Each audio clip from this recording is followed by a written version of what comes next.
اللہ کے محبوب نبی حضرت محمد صلی اللہ علیہ وسلم نے ارشاد فرمایا، میری امت کے بہترین لوگ وہ ہیں جو لوگوں کو خدا کی طرف دعوت دیں اور خدا کے بندوں کو اس کا دوست بنا دیں۔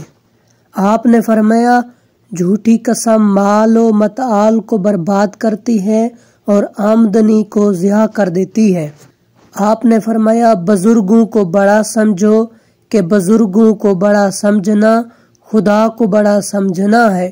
آپ نے فرمایا، نیکی برے انجام سے بچاتی ہے جبکہ صدقہ خدا کے غضب کو کم کرتا ہے۔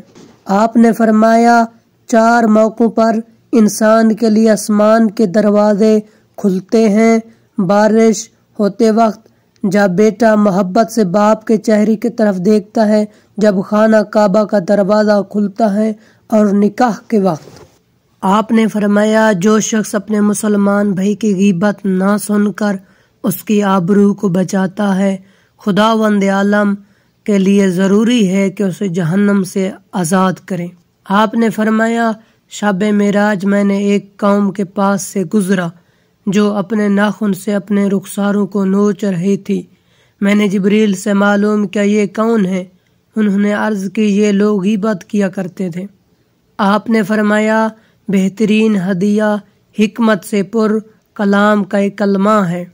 آپ نے فرمایا، جو کوئی اپنے کسی یتیم کی یا کسی دوسرے کی یتیم کی پرورش کرے یہاں تک کہ خداوند عالم اسے یتیم کو بے نیاز کر دے تو اس شخص پر جنت واجب ہو جاتی ہے۔ آپ نے فرمایا، غیبت آدمی کے دین کو پیٹ میں لقمہ ہضم ہونے سے پہلے برباد کر دیتی ہے۔ آپ نے فرمایا، جس میں یہ 3 چیزیں نہ ہوں گی اس کا کوئی عمل صحیح نہیں ہوگا: پرہیزگاری جو اسے خدا کی نافرمانی سے باز رکھے، اخلاق جسے سبب لوگوں کے ساتھ مہربانی سے پیش آئے، اور بردباری جس کے ذریعے جہل کی جہلیت کا جواب دے۔ آپ نے فرمایا، جو شخص ہمارے چھوٹے پر رحم نہیں کرتا اور ہمارے بزرگوں کی عزت نہیں کرتا وہ ہم میں سے نہیں ہے۔